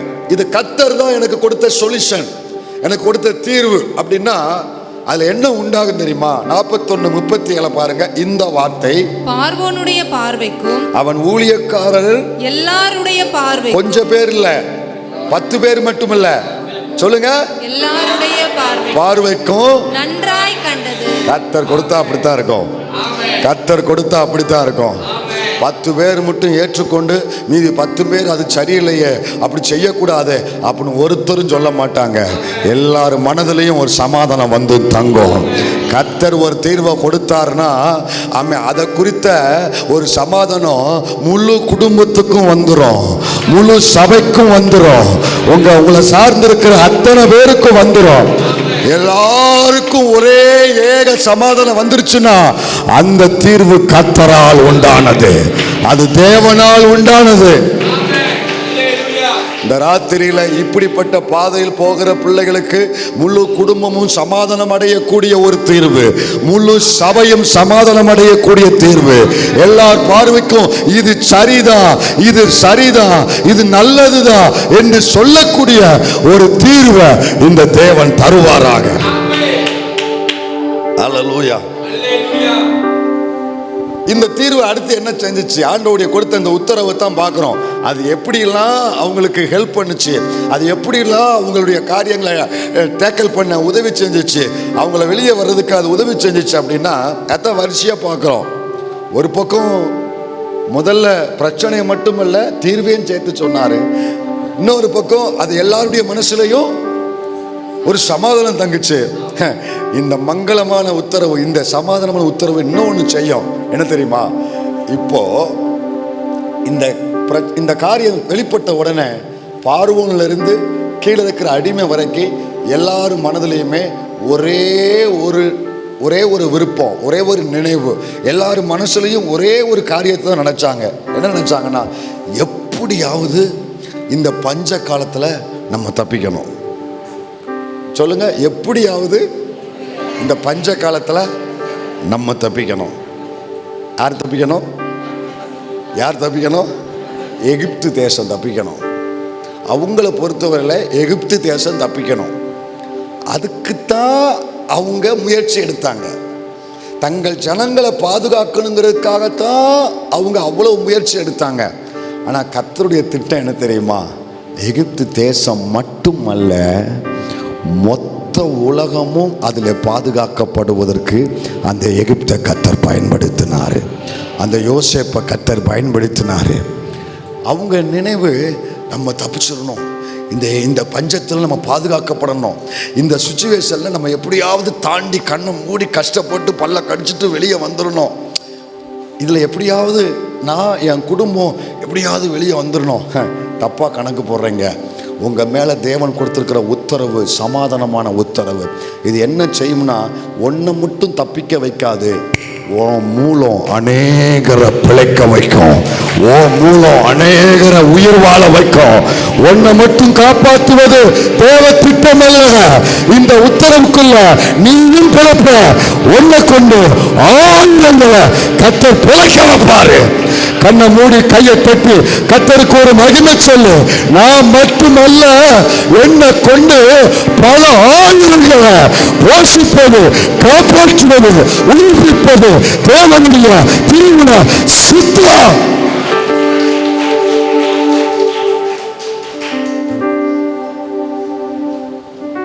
நீ மட்டும் தப்பிச்சா போதுன்னு நினைக்கல. இந்த பிரச்சனை இல்லை, நீ தப்பா கணக்கு போடுற. ஏன் அப்படி கணக்கு போடுறேன்னா, உன் பிரச்சனை அவ்வளோ பெருசு, உங்கள் பாதிப்பு அவ்வளோ பெருசாக இருக்குனால. ஸோ உங்களை சொல்லி குற்றம் இல்லை, உங்கள் பாதிப்பு அவ்வளோ பெருசாக இருக்குனால நீங்கள் அந்த கணக்கு போடுறீங்க. நான் தப்பிச்சா போதும், எப்படியாவது இந்த வருஷத்தை கடந்துடணும், எப்படியாவது இந்த மாதத்தை கடந்துடணும், எப்படியாவது இந்த சூழ்நிலையை கடந்துடணும், எப்படியாவது கண்ணை மூடிட்டு மேய கடந்தாச்சு, இன்னும் ஒரு கண்ணை மூடிட்டு ஜூனையும் கடந்துடணும், அடுத்த மாதம் எந்த கண்ணை மூட போகிறோம் இல்லையா? நம்ம கணக்கெல்லாம் நான் தப்பிச்சிடணும், எகிப்து பாதுகாக்கப்படணும். ஆனால் நடந்தது என்ன தெரியுமா? எகிப்து மட்டுமல்ல, அன்னைக்கு சுற்றி இருந்த அந்நிய நாடுகளும் அக்கம் பக்கம் உள்ள நாடுகளும் மொத்த இஸ்ரவேல் கோத்திரமும் அல்லேலூயா அன்னைக்கு இருந்த அத்தனை தேசங்களும் எகிப்தினால பிழைச்சது. இதே சூழ்நிலையில் சில பிள்ளைங்க இங்கே உட்கார்ந்துருக்கிறத யாவில உணர்த்தப்படுகிறேன். ஆண்டவருடைய நாமத்தில் பயத்தோடு நடுக்கத்தோடு ஒரு ஜெபத்தோடு உங்களுக்கு நான் சொல்கிறேன், இந்த சூழ்நிலையை நான் கடந்து வந்துடணும்னு நீங்கள் ஜெபிக்கிறீங்க. ஆனால் கர்த்தருடைய உத்தரவு எப்படி வருது தெரியுமா? உன்னை மட்டும் கடக்க வைக்கிறது தேவ திட்டம் அல்ல. ஓ மூலம் உன்னை சுற்றி இருக்கிற அத்தனை பேரையும் பாதுகாத்து பிழைப்பூட்டி உயிர்ப்பித்து உங்களை கொண்டு அவங்களையும் எழுப்புவது. ஹல்லேலூயா. உன்னை எழுப்புவது முதலாவது தேவ திட்டம். இரண்டாவது உங்களை கொண்டு மற்றவங்களை எழுப்புவது இரண்டாவது தேவ திட்டம். இந்த உத்தரவுக்குள்ள அதை கர்த்தர் வச்சிருக்கிறாரு. செஞ்சாரா செய்யலையா? யோசேப்பு தீர்க்க தரிசனமா தான் சொன்னாரு, பார்வோனுக்கு மங்களமான உத்தரவு தேவன் அருளுவா. அந்த வார்த்தைக்குள்ள தேவன் வச்ச அந்த அந்த ரிசோர்ஸ் என்னன்னா, அந்த மூலதனம் என்னன்னா, எகிப்து மட்டும் இல்லை, தேசம் அனைத்தும். இந்த ராத்திரியில் கர்த்தர் சிலருக்கு வாக்கு கொடுக்கிறாரு, நீங்க மட்டும் வெளியே வரமாட்டீங்க, நீங்க அநேகரை வெளியே கொண்டு வருவீங்க. நீங்க அநேகரை வெளியே கொண்டு வருவீங்க. நீங்க மட்டும் எழும்ப மாட்டீங்க, நீங்க அநேகரை எழுப்புவீங்க. நீங்க எழும்பி நிற்கும் போது உங்களை சுற்றி இருக்கிற ஒரு கூட்டத்தை நீ எழுப்புகிறவனாய் கர்த்தர் உங்களை கொண்டு வருவாரு. விசுவாசிக்கிறவங்க மட்டும் கர்த்தருக்கு ஒரு மகிமை செலுத்து. ஹல்லேலூயா. ஒன்று தெரியுமா உங்களுக்கு? ஒரு சபை உண்டு. அந்த சபை கொடிய உபத்திரவத்தை சந்திச்சது, பயங்கரமான தரித்திரத்தை சந்திச்சது. அந்த சபைக்கு ஒரு தேவை இருந்துச்சு. 16:9 அப்போஸ்தலர்ல வாசிக்கிறோம். 16:9 அப்போஸ்தலர் 16:9 ஒரு சபையை குறித்து அங்க எழுதப்பட்டிருக்குது. 16:9 வாசிங்க. அங்கே ராத்திரியிலே பவுலுக்கு ஒரு தரிசனம் உண்டாயிற்று. அது என்னவெனில், மக்கதோனியா தேசத்தான் ஒருவன் வந்து நின்று. நல்லா கவனிங்க, ஒரு சபையில இருந்து ஒருத்தன் வாரான். அந்த சபைக்கு பேரு மக்கதோனியா. அந்த மக்கதோனியா சர்ச்சில் இருந்து ஒருத்தன் பவுல்கிட்ட வந்து சொல்றான், நீர் மக்கதோனியாவுக்கு வந்து எங்களுக்கு உதவி செய்ய வேண்டும் என்று. என்ன கேட்டான்? உதவி செய்ய. என்ன கேட்டான்? உதவிதான். யாருக்கு? யாருக்கு? எங்களுக்கு. ஏன்னா எங்க நிலைமை மோசமா இருக்கு. எங்க நிலைமை, எங்க கண்டிஷன் ரொம்ப மோசமா இருக்கு. எங்களுக்கு போதிக்கிறதுக்கு ஆள் இல்லை, நடத்துறதுக்கு ஆள் இல்லை, எங்களுக்கு சப்போர்ட் பண்ண ஆள் இல்லை, உதவி செய்ய ஆள் இல்லை. நீர் வந்து எங்களுக்கு உதவி செய்ய. அப்போ அவங்களுக்கு மற்றவங்க உதவி செய்யக்கூடிய சூழ்நிலை இருந்த சபைதான் மக்கதோனியா. பிறர் வந்து உதவி செய்யக்கூடிய கண்டிஷன்ல இருந்த சபைதான் மக்கதோனியா. ஆனா கர்த்தர் எப்படி மாத்தினாரு தெரியுமா? உனக்கு உதவி செய்யக்கூடிய சூழ்நிலை நீ இருந்தாலும் ஆண்டவர் இந்த சபையை எப்படி மாத்தினாருன்னா, நீங்க பிந்தின அதிகாரங்கள்ல அல்லது ரோமருக்கு வந்தீங்கன்னா தெரியும். ரோமர் 15:26 வாசிக்கணும். ரோமர் 15:26 அடுத்து 2 கொரிந்தியர் 8:1 வாசிக்கணும். முதல்ல ரோமர் 15:26, அப்புறம் 2 கொரிந்தியர் 8 வாசிக்கணும். முதல்ல ரோமரை வாசிங்க. மக்கதோனியாவிலும் அகாயாவிலும் உள்ளவர்கள். மக்கதோனியா எந்த நாட்டில இருந்து ஒருத்தன் வந்து எனக்கு உதவி செய்யணும், நாங்க உதவி செய்யக்கூடிய சூழ்நிலை இருக்கிறோம்னு கேட்டானோ அந்த சபையை குறித்து பவுல் சொல்றாரு. கவனிங்க, அந்த மக்கதோனியாவிலும் அகாயாவிலும் உள்ளவர்கள் எருசலேமில் உள்ள பரிசுத்தவான்களுக்குள்ளே இருக்கிற, எருசலேமில் இருக்கிற சீனியர் பாஸ்டர்ஸ் இருக்கிற அல்லது ஹெட் குவார்டர்ஸ் இருக்கிற தலைமை சபை இருக்கிற அந்த பகுதியில் இருக்கிற தரித்திரருக்காக பொருள் சகாயம் செய்ய விருப்பம் கொண்டிருக்கிறார். கையை உயர்த்தி கர்த்தருக்கு ஒரு மகிமை செலுத்துங்க பார்க்கலாம். இந்த ரகசியம் புரியுதா புரியலையா? ஒரு நாள் எனக்கு நீங்க வந்து உதவி செய்யணும் கேட்ட சபை, இந்த சபை பல ஆயிரங்களுக்கு உதவி செய்தது. இந்த சபை பல சபைகளுக்கு உதவி செய்தது. இந்த சபை பல சபையை எழுப்பியது. ஆண்டவர் கொடுக்கிற உத்தரவு இப்படித்தான் இருக்கும். உன்னை மட்டுமல்ல, நீ எழும்பும் போதே உன்னை சுத்தி நிறைய பேர் எழும்பி நிற்பாங்க. நீ எழும்பும் போதே உன்னை சுத்தி நீ ஒரு காந்தத்தை போல, ஒரு ஈர்ப்பு பலன் உள்ள ஒரு மனுஷன். காந்தத்தை போல, காந்தத்துக்கு ஒரு ஈர்ப்பு உண்டுல்ல, இழுக்கக்கூடிய சக்தி உண்டுல்ல, அந்த அபிஷேகம் உங்க மேல இருக்கு. எழும்பி நிற்கும் பொழுது விழுந்த அத்தனை பேரும் உன் கூட சேர்ந்து எழும்பி நிற்பாங்க. இந்த சபையை குறித்து இன்னும் ரகசியம் இருக்கு. 2 கொரிந்தியர்ல பவுல் சொல்றாரு 8ஆம் அதிகாரத்துல முதல் வசனத்தை எடுத்து வாசிங்க. 2 கொரிந்தியர் 8:1 வாசிங்க. அன்றியும் சகோதரரே, மக்கதோனியா நாட்டு சபைகளுக்கு தேவன் அளித்த கிருபையை, ஒரு காலத்துல தேவையோடு இருந்த சபை, உதவி செய்யக்கூடிய கண்டிஷன்ல இருந்த சபை, இப்ப பவுல் சொல்றாரு அந்த சபைக்காக கர்த்தரை ஸ்தோத்திரிக்கிறேன், அந்த சபைக்கு தேவன் கொடுத்த கிருபைகளுக்காக கர்த்தரை ஸ்தோத்திரிக்கிறேன், அந்த தேவ பிள்ளைக்கு கர்த்தர் கொடுத்த கிருபைக்காக இந்த ராத்திரியில அந்த வசனத்தை அடிப்படையா வச்சு நான் இப்ப கர்த்தரை துதிக்கிறேன். இங்க இருக்கிற சில தேவ பிள்ளைகளுக்காக கர்த்தரை துதிக்கிறேன், அவர்களுக்கு கர்த்தர் கொடுத்த கிருபைகளுக்காக கர்த்தரை துதிக்கிறேன். ஏன் தெரியுமா? அடுத்த வசனம், அவர்கள் மிகுந்த உபத்திரவத்தினாலே சோதிக்கப்படுகையில், மிகுந்த உபத்திரவத்தினாலே, அடுத்த வார்த்தை சோதிக்கப்படுகையில், அதுக்கு அடுத்த வார்த்தை கொடிய தரித்திரமுடையவர்களாய் இருந்தும், கண்டிஷன் என்ன?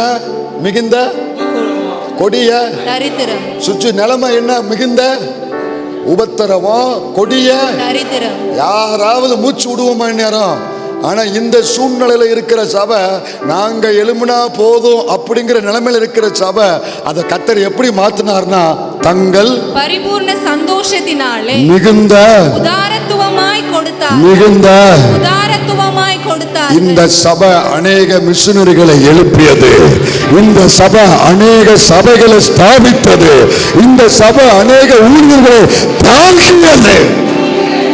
ஆண்டவர் அந்த கிருபையை இந்த ஆலயத்தில் இருக்கிற இந்த பிள்ளைகளுக்கு தருவாராக. மக்கதோனியா சபைக்கு கர்த்தர் கொடுத்த கிருபையை எனக்கு தாங்க ஆண்டவர்னு சொல்லி ஒரு சின்ன ஜெபம் பண்ணுங்க எல்லாரும் சேர்ந்து. மக்கதோனியா சபைக்கு கர்த்தர் கொடுத்த கிருபை, கர்த்தர் கொடுத்த அபிஷேகம் எனக்கு தாங்க, எனக்கு தாங்க, எனக்கு தாங்க.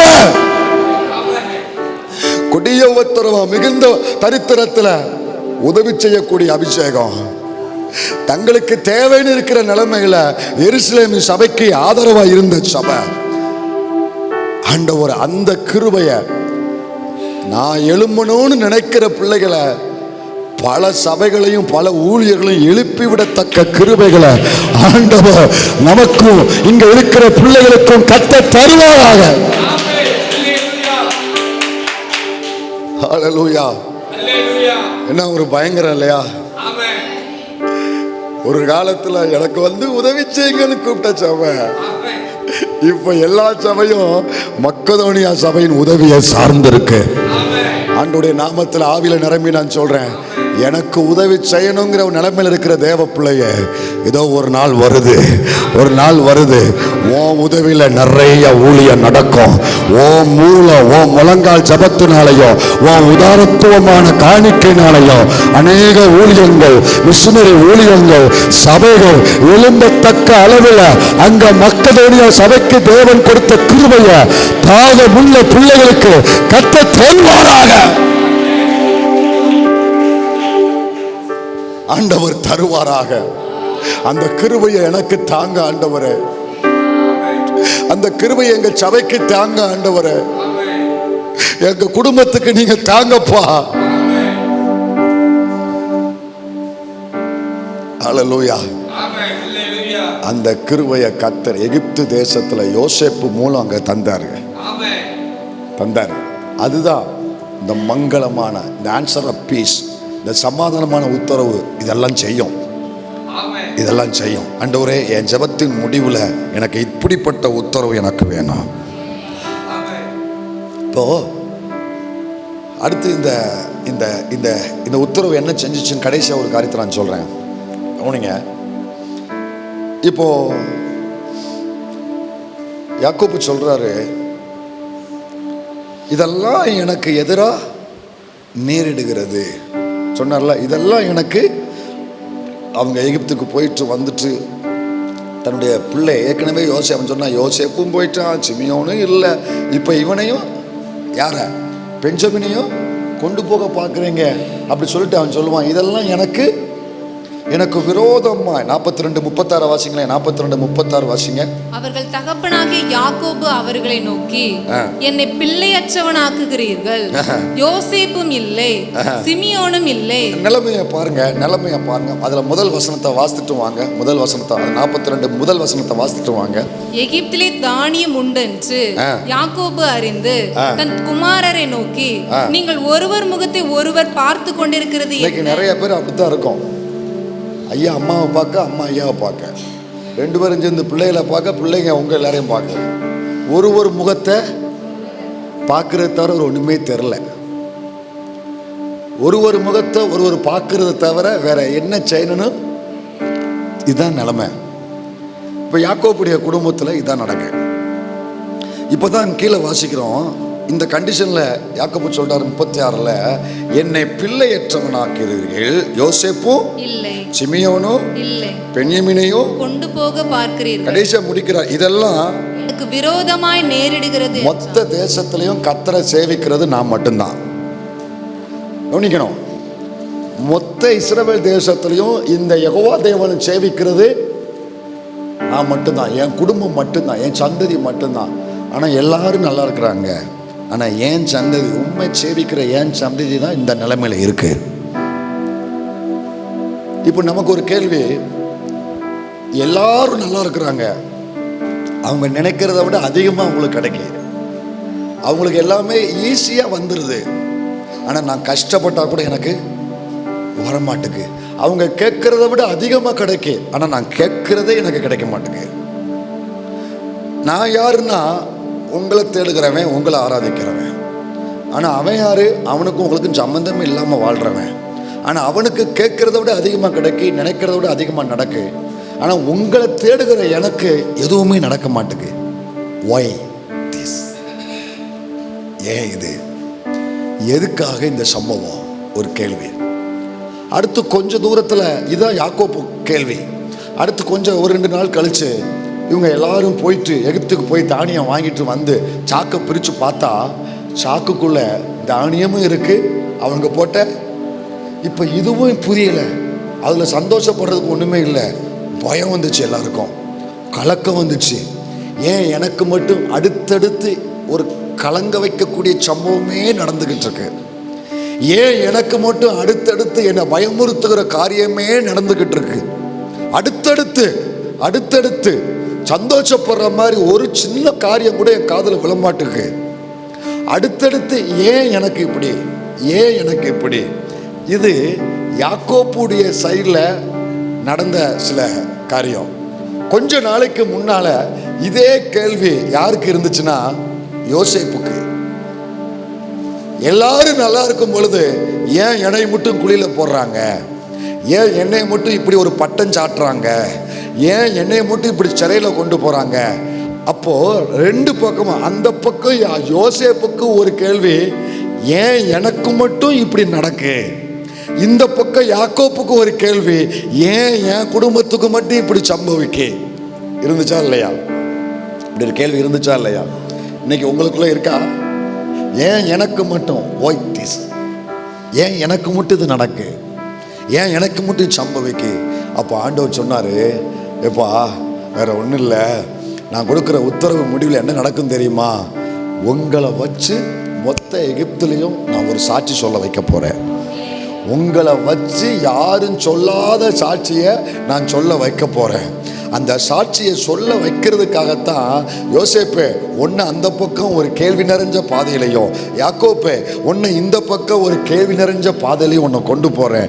கடைசி 2 பக்கமும் நீங்கள் ட்ராவல் பண்ணி 2 பேரையும் ஒரு பாயிண்டில் கொண்டு வந்து நான் நிறுத்துவேன். 2 பேரையுமே ஒரு இடத்துல கொண்டு வந்து நிறுத்துவேன். அப்போ இங்கே இருந்து கொண்டு நீங்கள் அத்தனை பேரும் சேர்ந்து சொல்லுவீங்க. 50-20 ஆதியாகமத்தில் அந்த மொத்த யோசேப்பும் யாக்கோப்பும் சேர்ந்து ஒரு காரியத்தை சொல்லுவாங்க. சேர்ந்து வாசிங்க. ஆதியாகமம் 50-20 சேர்ந்து வாசிக்க போறோம். டிவியை பாருங்க அல்லது சேர்ந்து வாசிக்க போறோம். ஏன் கேள்வி நிறைஞ்ச பாதையில் உன்னை கொண்டு போனேன் தெரியுமா? வாசிங்க அந்த வார்த்தையை. நீங்கள் எனக்கு தேவனோ, சேர்ந்து தேவனோ, இன்னொரு முறை தேவனோ, இப்பொழுது வெகு ஜனங்களை அதை நன்மையாக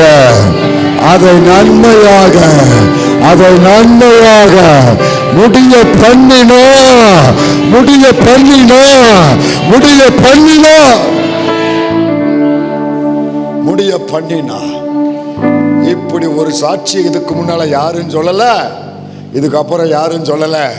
யாரும் சொல்லாத ஒரு சாட்சிய உங்க மூலம் சொல்ல வைக்கிறதுக்காகத்தான் கேள்வி நிறைஞ்ச பாதையில நீங்க ஒவ்வொரு பாதையும் கடந்து கொண்டு இருக்கிறீங்க. ஒரு பாயிண்ட்ல வந்து கர்த்தர் உங்களை நிறுத்துவாரு. அப்ப நீங்க சொல்லுவீங்க, இல்ல இதை நன்மையாய் கர்த்தர் முடிய பண்ணினா, இதை நன்மையாய் முடிய பண்ணினா. ஒரு நாள் வரும், யாருமே சொல்லாத ஒரு சாட்சியை நீங்க சொல்லுவீங்க. இது வரைக்கும் எல்லாரும் சொன்னாங்க, தலை வலி சோமாச்சு, கால் வலி சோமாச்சு, வயிற்று வலி சோமாச்சு. இது ஆதி காலம் முதல் எல்லாம் சொல்லிக்கிட்டு இருக்கிற சாட்சி தான். இதெல்லாம் சாட்சியை நான் சொல்ல மாட்டேன். இது ஆட்டோமேட்டிக்காகவே ஆண்டவர் நினைச்சிறாரு. அவருடைய பிரசனத்துக்குள்ள வரும் பொழுது, அதாவது பிரசனம் எப்படி அந்த வெயில் பட்டவொடனே அந்த பர்வதம் உருகுதோ, அதே மாதிரி பிரசனம் வரும்போது எல்லாம் நிச்சயம் உருகி போயிடும். சரியா? இது ஆட்டோமேட்டிக்காக நடக்கிற சம்பவம். ஆனால் யாருமே சொல்லாத ஒரு சாட்சியை நீங்க சொல்லுவீங்க. யாருமே சொல்லாத ஒரு சாட்சிய கவனிங்க. உங்களுக்கு நன்மையாக, உங்கள் மூலம் அவருக்கு மகிமை உண்டாகத்தக்க ஒரு சாட்சிய தேவன் உங்களுக்குள்ள கொண்டு வருவதற்காகத்தான் இந்த கேள்வி நிறைஞ்ச பாதை. ஸோ இந்த உத்தரவு, எந்த உத்தரவு? ஆன்சர் ஆஃப் பீஸ், சமாதானம் உள்ள உத்தரவு, மங்களகரமான உத்தரவு என்ன செஞ்சிச்சுன்னா, என் வாழ்க்கையில் என்ன செய்யன்னு தெரியாமல் குழப்பத்தில் இருந்தாலும் அதை தீர்க்கிறதுக்கு, பிரச்சனை தெரியாமல் இருந்தேன், பிரச்சனை தெரிஞ்சு இப்போ தீர்க்கிறதுக்கு வழி இல்லாமல் இருக்கிறேன், கேள்வி நிறைஞ்ச பாதையில் போகிறேன். இப்படி பல விதத்தில் ஒரு சொல்ல முடியாத ஒரு கேள்விக்குள்ளே போனாலும் முடிவில் வந்து எல்லாரும் சேர்ந்து மொத்த சபையுமே ஒன்று கூடி ஒரே கோஷத்தில் சொல்லுவோம், அதை நன்மையாக முடிய பண்ணினா அவருக்கு ஒரு மகிமை உண்டாகத்தக்க அளவில், எனக்கும் என் சந்ததிக்கும் என் சபைக்கும் ஒரு நன்மை உண்டாகத்தக்க அளவில். அதில் இன்னும் ஒரு சீக்ரெட் இருக்கு. ஆண்டவர் ஆபிரகாம்கிட்ட ஒன்று சொன்னார், ஞாபகம் இருக்கு அவங்களுக்கு? ஆபிரகாம்கிட்ட 15 சொன்னார், உன் சந்ததி எகிப்தில் போய் 400 வருஷம் அடிமையாக இருப்பாங்க, திரும்ப அவங்கள இங்கே நான் என்ன செய்வேன். ஆனால் அப்போ ஆபிரகாமுக்கு யார் இருந்தா சந்ததியா? யார் இருந்தா? 21 தான் அவர் வராரு, குவான்ட்டு அவர் வராரு. ஆனால் 15 கர்த்தர் சொல்றாரு, உன் சந்ததியை எகிப்திலிருந்து மறுபடியும் கொண்டு வருவேன். அப்போ சந்ததின்னு யாரும் இல்லை தானே? அப்போ சந்ததி, ஒரு பிள்ளை இல்லாதவன்ட்ட சந்ததியை குறித்து பேச, அப்போ அதுக்கு பேர் வந்து சொல்லுங்க, தீர்க்க தரிசனமான வாக்கு தத்துவம். வாக்கு தத்துவம் வேறு, தீர்க்க தரிசனமான வாக்கு தத்துவம் வேறு. இப்போ ஒரு பிள்ளை வந்து உன் சந்ததியை பெருக பண்ணுவேன்னா அதுக்கு பேர் வாக்கு தத்துவம். பிள்ளையே இல்லாத நாட்களில் உனக்கு சந்ததியை கொடுத்து பெருக பண்ணுவேன்னா அதற்கு பேர் தீர்க்க தரிசனமான வாக்கு தத்துவம். இங்க இருக்கிற உங்களில் சிலர் வாக்கு தத்தத்தோடு வாழ்ந்துகிட்டு இருக்கிறீங்க, வெகு சிலர் தீர்க்க தரிசனமான வாக்கு தத்தத்தை சுமந்துகிட்டு இருக்கிறீங்க. வாய்ப்பே இல்லாத நாட்களில் கர்த்தர் உங்களுக்கு சொல்லி இருக்கிறாரு, இது வாய்ப்பு இல்லை, நடக்கிறதுக்கு இது சாத்தியம் இல்லை. அப்படிப்பட்ட நிலைமையில இருக்கிற உங்களுக்கு கொடுத்தது வாக்கு தத்தம் அல்ல. அந்த தீர்க்க தரிசன வாக்கு தத்தத்தை யாரெல்லாம் சுமந்துகிட்டு இருக்கிறீங்களோ அது நிறைவேறுவதற்காகத்தான் இப்படிப்பட்ட ஒரு பாதை, அது நிறைவேறுவதற்காகத்தான் இப்படிப்பட்ட ஒரு உத்தரவு.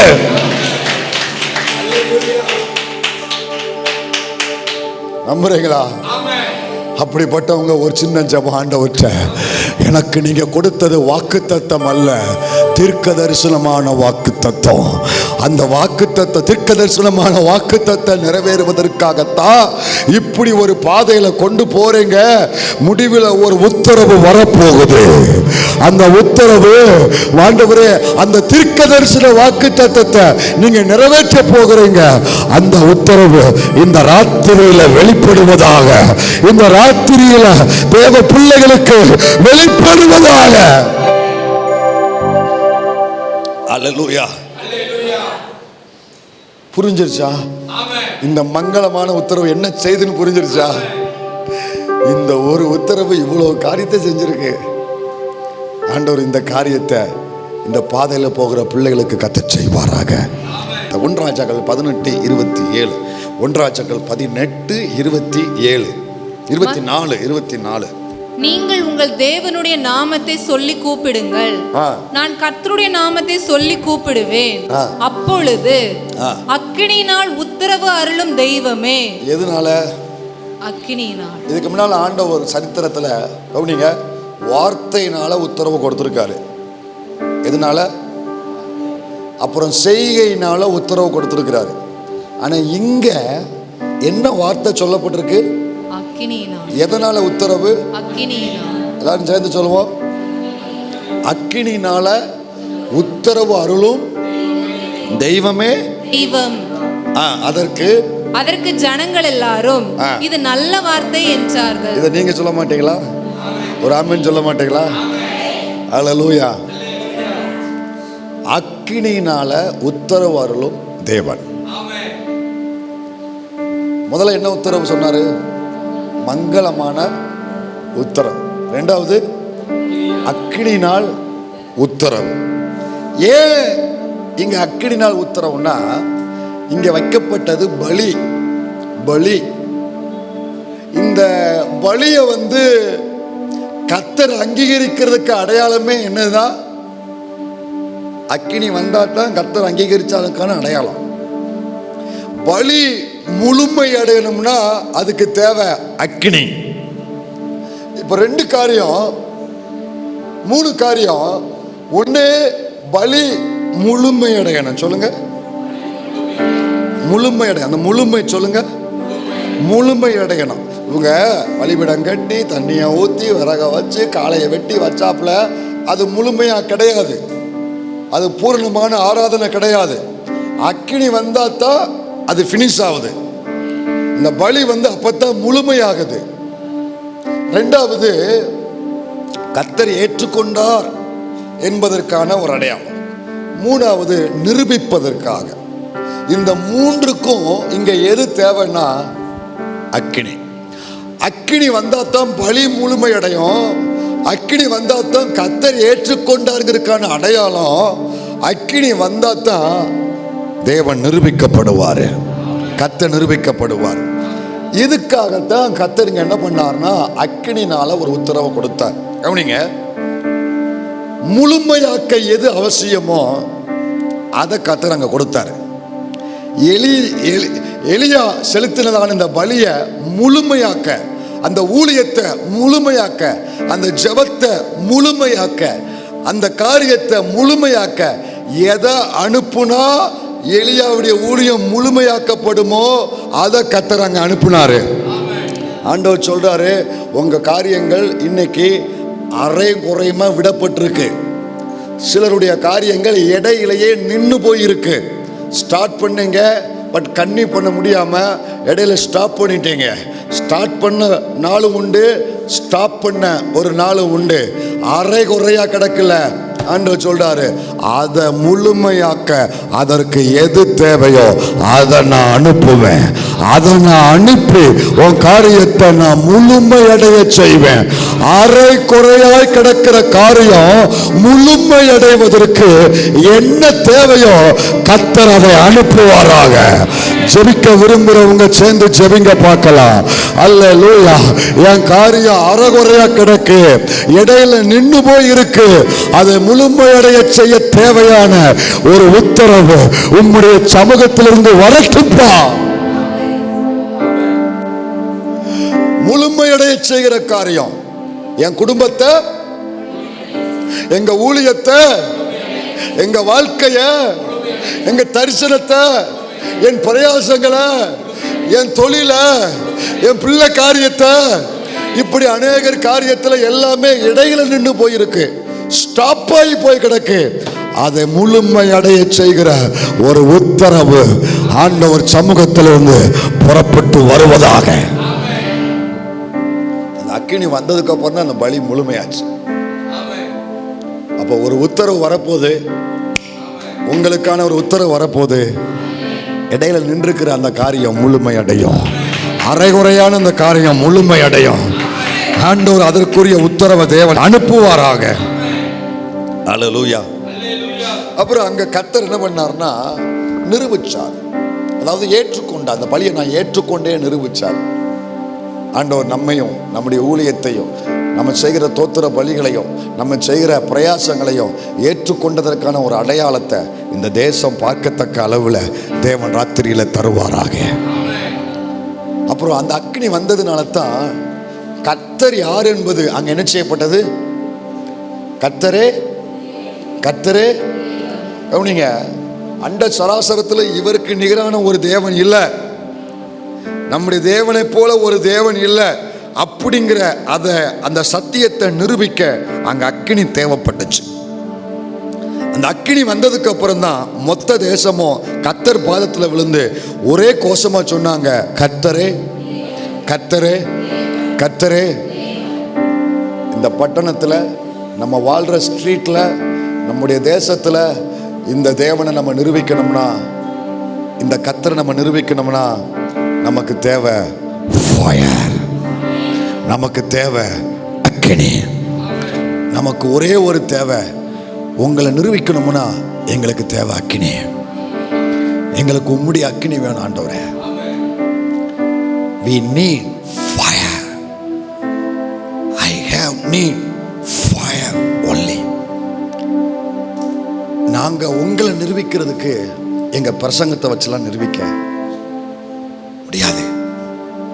அதாவது அங்க எலியா சொன்னாரு, நீர் தான் கர்த்தர் என்று. அவர் ஜெபத்துல சொல்வாரு, நீர் ஒருவர் தான் தேவன் என்றும் நான் உம்முடைய ஊழியக்காரன். 2 வார்த்தை சொல்வார்.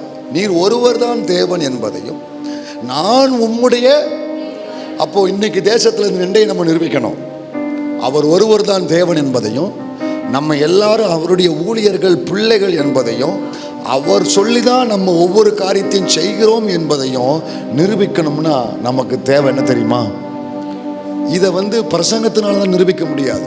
நம்ம என்னதான் பிரசங்கம் பண்ணிட்டு இதை ஆட்களுக்குள்ள அந்த நேரத்தில் போகும், தேவையுள்ளவங்க உயிர்ப்பிக்கப்படுவாங்க. ஆனால் பிரசங்கமோ மற்றபடி நம்முடைய துடிப்போ நம்ம ஓட்டமோ வைரா இதெல்லாம் ஒரு பக்கம் இருந்தாலும் ஜனங்கள் பாதத்தில் விழ வைக்கணும்னா நமக்கு தேவை அக்கினி. அந்த அக்கினியை ஆண்டவர் இந்த தேசத்துக்கும் இந்த பட்டணத்துக்கும் தருவதற்கு கர்த்தர் நம்மை பயன்படுத்தும்படி என்னை தாழ்த்துகிறேன் ஆண்டவரேன்னு சொல்லுங்க. ஒரே வார்த்தையை எல்லாரும் சேர்ந்து, எங்களுக்கு தேவை அக்கினி. We need.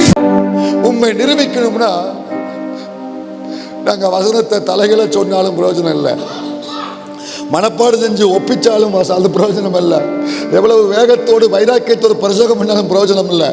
முடிவில் அக்கினி வந்தால் தான் நிரூபிக்கப்பட முடியும். நிரூபிக்கத்தக்க அக்கினி எங்க ஊழியத்தில் வேண்டும்பா, எங்க சபையில் வேண்டும்பா, என் வாழ்க்கையில வேண்டும்பா, என் குடும்பத்தில் வேண்டும்பா, எங்களுடைய ஆராதனையில வேண்டும்பா, எங்களுடைய தரிசனத்தில் நிரூபிக்கத்தக்க அக்கினி வேணும்பா. இந்த அக்கினினால உத்தரவு வந்ததுனால ஒரு வித்தியாசம் உண்டானது. என்ன வித்தியாசம்னா, தேவனுக்கும் அவர்கள் சேவித்த பாகாலுக்கும் ஒரு மிகப்பெரிய வித்தியாசம் உண்டானது. இன்னைக்கு நம்ம வாழ்கிற இந்த தேசத்தில் இது ரொம்ப அவசியம். பாருங்க, பாகால் வழிபாடு நிறைஞ்ச ஒரு தேசத்தில் நம்ம வாழ்ந்துக்கிட்டு இருக்கிறோம். பார்க்கவே அருவருப்பு பயங்கரமாக இருக்குது. நாளுக்கு நாள் அது கூடிக்கிட்டே இருக்குது. இந்த இடத்துல நம்மளுடைய சொற்களால் நம்மளுடைய அல்லது பிரசங்கத்தினால எதையுமே அசைக்க முடியாது. இந்த இடத்துல இந்த தேவனை நான் நிரூபிக்கணும்னா ஒரு வித்தியாசம் உண்டாகணும். இவர் தான் வானத்தையும் பூமியும் உண்டாக்கின தேவன், இவர் தான் நம்மை மீட்கும்படி வந்த இரட்சகர். அந்த வித்தியாசம், அந்த அக்கினி வந்துச்சுன்னு வைங்களேன், ஒரு வித்தியாசம் உண்டாகும். இதெல்லாம் தேவன் இல்லை, இதெல்லாம் மரம், இதெல்லாம் கல், இதெல்லாம் மண்ணுங்கிறதையும், ஆனால் இந்த தேவன் மட்டும்தான் ஜீவனுள்ள தேவன் என்பதையும் டோட்டலாக ஒரு வித்தியாசத்தை ஜனம் பார்க்கும். எது வந்தா சும்மா பிரசங்கம் பண்ண முடியாது. அந்த அக்கினி நமக்கு வேணும் ஆண்டவரே, எங்களுக்கு வேணும்ப்பா. இதில் அந்த பக்கம் எத்தனை பேர் இருக்கிறாங்க? எலியாவுடைய இந்த கர்மேல் ஊழியத்தில் அந்த பக்கம் ஆப்போசிட்டா பாகால் தீர்க்கதரிசி எத்தனை பேர் இருந்தாங்க? 450, 400. இந்த பக்கம் யார் நிக்கா? எலியா ஒரு ஆள். கண்ணை முடித்து சொல்லிடலாம் யார் தான் ஜெயிப்பான்னு.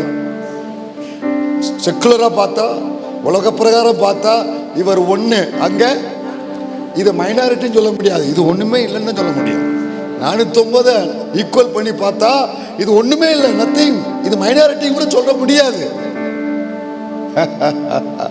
சொல்ல முடியும் இது ஜெயிக்க வாய்ப்பு இல்லைன்னு சொல்லி.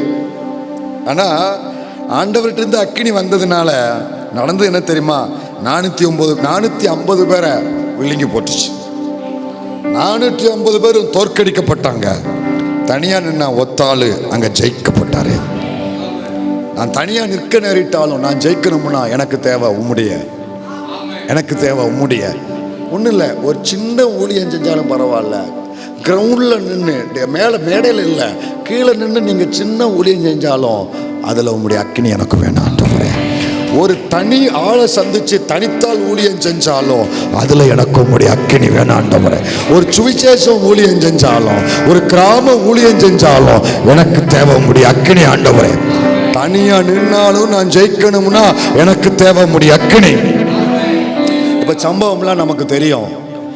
முதல் சான்ஸ் ஆண்டவர் எலியா யாருக்கு கொடுத்தாருன்னா அந்த பேருக்கு. நீங்க மெஜாரிட்டியா இருக்கீங்க, நீங்களே முதல் சான்ஸ் எடுத்துக்கோங்கடா அப்படின்னு. அதனால் எப்போதுமே நம்ம பிந்தி வர்றதான் நல்லது. நம்ம எப்போதுமே பின்வரிசல் இருக்கிறதா. நீங்கள் பின்வரிசல் இருக்கீங்கன்னு கவலைப்படாதீங்க. எல்லாரும் முன்னால் நிற்கிறாங்க, நான் பின்னால் இருக்கிறேன். நீ தான் ஜெயிப்ப, நீ தான் ஜெயிப்ப. அத்தனை பேரும் காணாமல் போவீங்க. அப்போ முதல் சான்ஸ் யார் கொடுக்குற? 450 பேர். இந்த 450 பேர் என்ன பண்ணுறாங்கன்னா, நீங்கள் நோக்கி கூப்பிடுங்க, உங்கள் கடவுளை, உங்கள் பாகாலை நோக்கி கூப்பிடுங்கன்னு எலியா உட்காந்துக்கிட்டு அப்படி சேரில் அப்படி கல்லு மேலே உட்காந்துட்டு கேலி பண்ணுவார். கூப்பிடுங்களா, எங்கேயாவது போயிருப்பான், லஞ்சுக்கு போயிருப்பான், அல்லது டின்னருக்கு போயிருப்பார், அது டீ காஃபி சாப்பிட போயிருப்பார், அல்லது காலை கடன் முடிக்க போயிருப்பார். நல்லா கூப்பிடுங்க, தூரமாக இருப்பார், கூப்பிடுங்க அப்படின்னு சொல்ல இவனுங்க முதல்ல கவனிங்க, முதல்ல இப்படி கூப்பிட்டு பார்த்தாங்க, கேட்குற மாதிரில. அப்புறம் இப்படி கூப்பிட்டாங்க, அப்பயும் கேட்குற மாதிரில. அப்புறம் இப்படி கூப்பிட்டாங்க, சத்தம் போட்டு கூப்பிட்டாங்க. என்ன போட்டு கூப்பிட்டாங்க? சத்தம் போட்டு கூப்பிட்டாங்க. வசனம் இருக்கு அதுல. 18-26 வாசிங்க பார்க்கலாம். 18-26 வாசிங்க. தங்களுக்கு கொடுக்கப்பட்ட காளைகளை அவர்கள் வாங்கி அதை ஆயத்தம் பண்ணி, பாகாலே எங்களுக்கு உத்தரவு அருளும் என்று. என்ன அருளும்? உத்தரவு அருளும். ஏன்னா எலியா சொல்லிட்டாரு, அக்கினினால அருளுகிற தேவன் தான் தேவன். இப்ப இவனுக்கு என்ன கேட்கானுங்க? உத்தரவு அருளும் என்று. தொடங்கி மத்தியானம் மட்டும் பாகாலின் நாமத்தை சொல்லி கூப்பிட்டார்கள். முதல்ல 1 hour பிரேயர் போட்டாங்க, நடக்கல.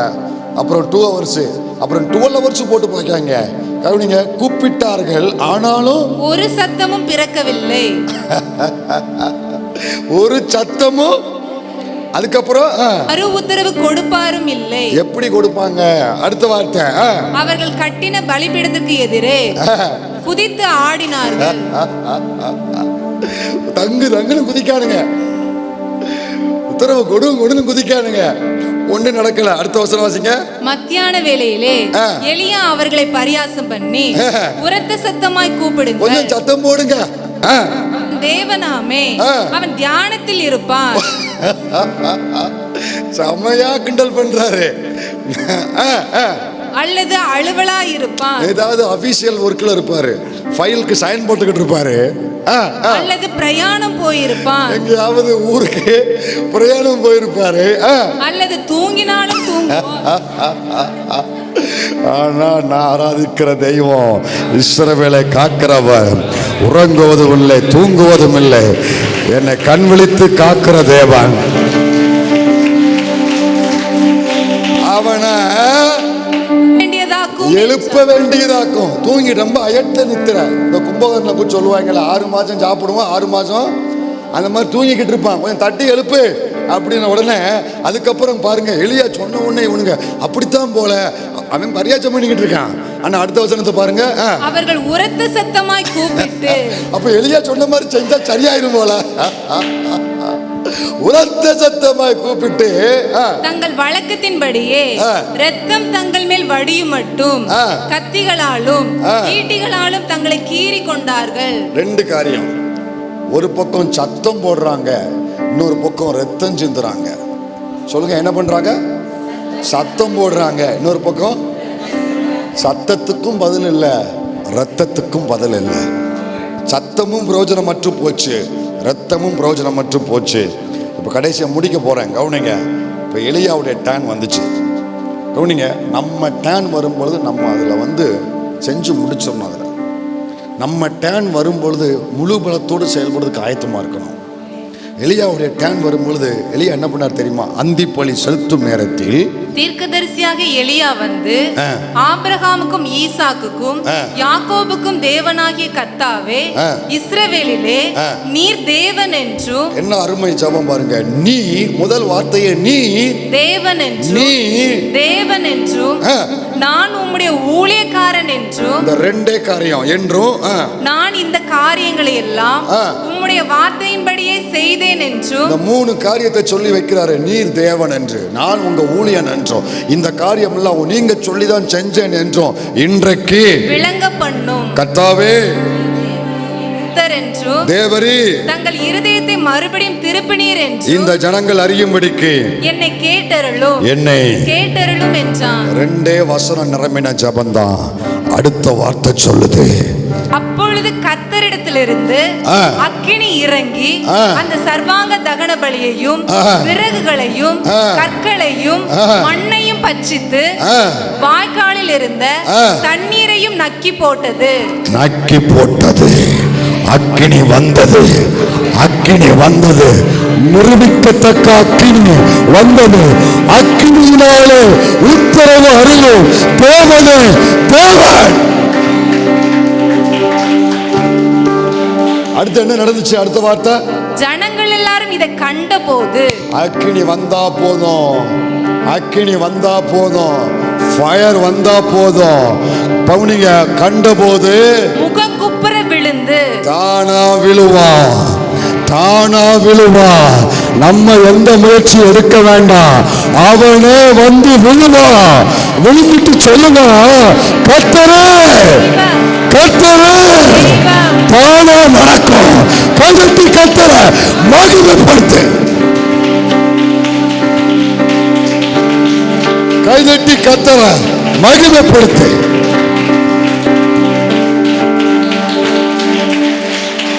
எப்படிங்க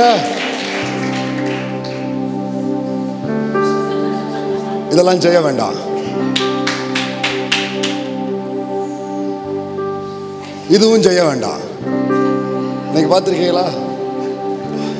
அங்கே மதுரையில் காலேஜ் படிக்கும்போது ஊழியக்காரர் பெயர் சொல்லலை, அன்னைக்கு நடந்தது. இன்னைக்கு அவர் ஒரு நல்ல வல்லமையாக பயன்படுத்தப்படணும். எல்லாரும் சொல்லுவாங்க, அந்த ஊழியக்காரர் போய் நின்னோம் எல்லாரும் பொத்துன்னு விழுவாங்களாம் அப்படின்னு. நாங்களும் காலேஜ் படிக்க ஒரு 10 பேர் சேர்ந்து போயிருந்தோம். எங்களுக்கு முன்னால் போனவங்களாம் விழுந்தானுங்க 4 பேர். நாங்கள் வரிசையாக நாங்களும் பின்னால் நிற்கிறோம். நாங்களாம் எங்கள் டேன் வந்துச்சு. அவர் இப்படியே தள்ளி பார்க்காரு, அசைகிற மாதிரி இல்லை. நாங்கள் இறைக்க அப்படியே தம் கட்டிக்கிட்டு நிற்கிறோம். அவர் இப்படிங்காரு இப்படிங்காரு இப்படிங்காரு இப்படிங்காரு, ஒன்றும் நடக்கல. எங்களை தள்ளிட்டு அடுத்தால கூப்பிட்டார். அதில் இதெல்லாம் என்ன செய்ய வேண்டாம், இப்படியே பிடிச்சி ஆட்ட வேண்டாம், பிடிச்சி தள்ள வேண்டாம், ஒன்றும் செய்ய வேண்டாம். நம்ம இடத்துல நம்ம நின்னா போதும்.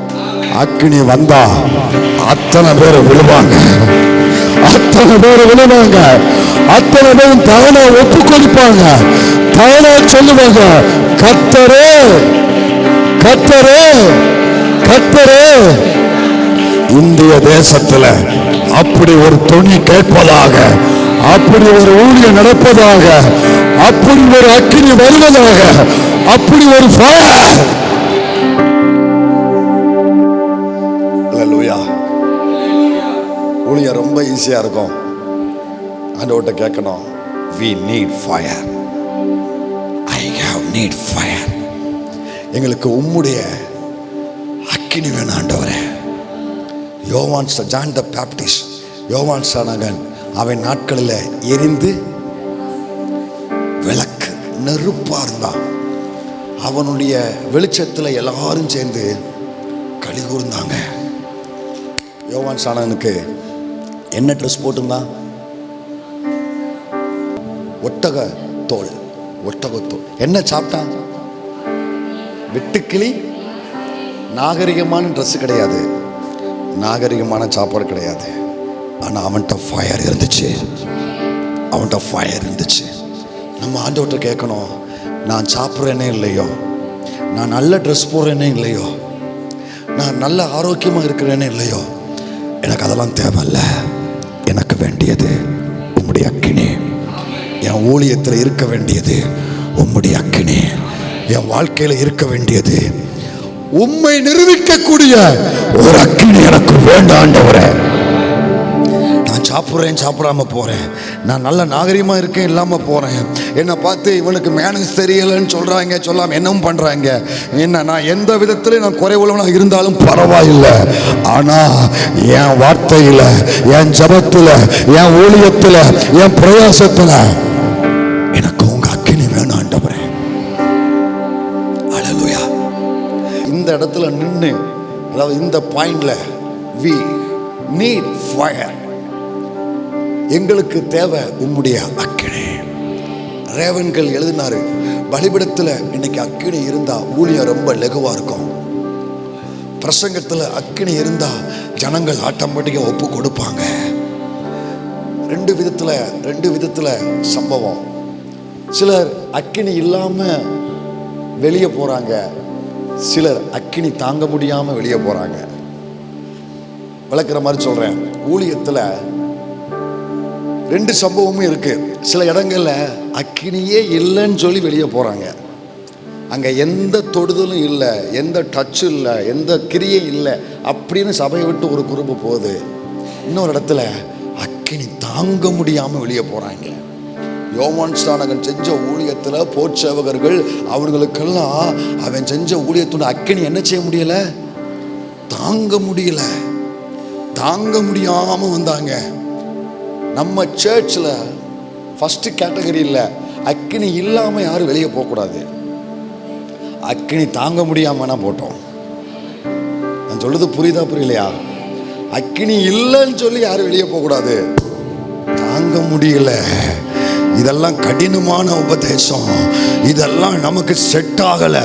ஐயோ, பக்கத்தில் போனாலே தீ பிடிக்குது, என்னால் முடியலை. நான் 6 நாளும் குளிர்ந்துக்கிட்டே வாழ்கிறவன், அங்கே போனால் பத்தி பிடிக்கு, தாங்க முடியாமல் வெளியே போனால் போட்டோம். அதை பற்றி பிரச்சனை இல்லை. ஆனால் இல்லாமல் மட்டும் வெளியே போகக்கூடாது. அப்படிப்பட்ட ஒரு அக்கினியை எங்கள் ஊழியத்தில் நீங்கள் தரணும் ஆண்டவரே. எங்கள் சபையில் நீங்கள் தரணும் ஆண்டவரே. எத்தனை பேர் விரும்புகிறீங்க? முழங்கால் படிடுவோம். மீதியை நம்ம அடுத்து தொடர்ந்து கவனிக்கலாம். ஆண்டவர்கிட்ட கேட்போம், எனக்கு தேவை ஒரே ஒரு அக்கினி. எனக்கு வேண்டியது உம்முடைய அக்கினி. அது இருந்தால் போதும், அது இருந்தால் போதும். என் வாழ்க்கை, என் ஊழியம், என்னுடைய காரியம் எல்லாமே அது இருந்தால் போதும் ஆண்டவரே. வாய் திறந்து ஜெபம் பண்ணுங்க. நான் செய்கிற சின்ன ஊழியமாக இருந்தாலும்,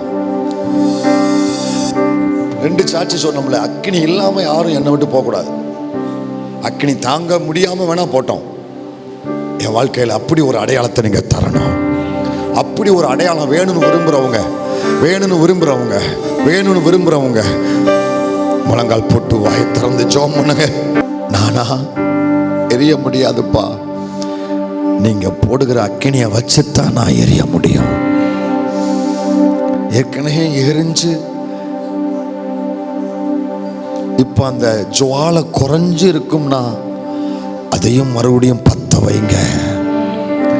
இதுவரைக்கும் எரியாம இருந்தாலும் அதுலேயும் ஒரு நெருப்பை போடுங்க. தேவையானவங்களுக்கு புதிய நெருப்பு போடப்பட்டவங்களுக்கு அந்த பழைய நெருப்புல ஒரு புதிய ஜுவாலை அதுல பற்றி பிடிக்கட்டும். நெருப்பு பழசா இருந்தாலும் ஜுவாலை புதுசா இருக்கட்டும். உடைய கரத்துல கொடுக்கிறோம். இன்னும் வர நாட்கள் இதை தியானிச்சு எங்களை அர்ப்பணிக்க ஒப்பு கொடுக்கிறோம். இந்த செய்தியை கேட்டு நல்ல செய்தின்ட்டு யாரும் போகக்கூடாது. இதுல நாங்களும் ஒரு அக்கினியை சந்திக்கணும். இந்த சபையும் ஒரு அக்கினியை சந்திக்கணும். எங்க மூலம் இந்த பட்டணத்துல நீரே தேவன் என்பதை நிரூபிக்கத்தக்க ஒரு அக்கினியை எங்க ஊழியத்துல நாங்க பார்க்கணும்.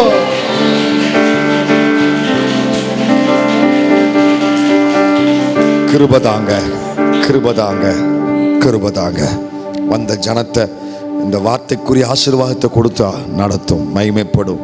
இயேசுவின் நாமத்தில் பிதாவே, ஆமென்.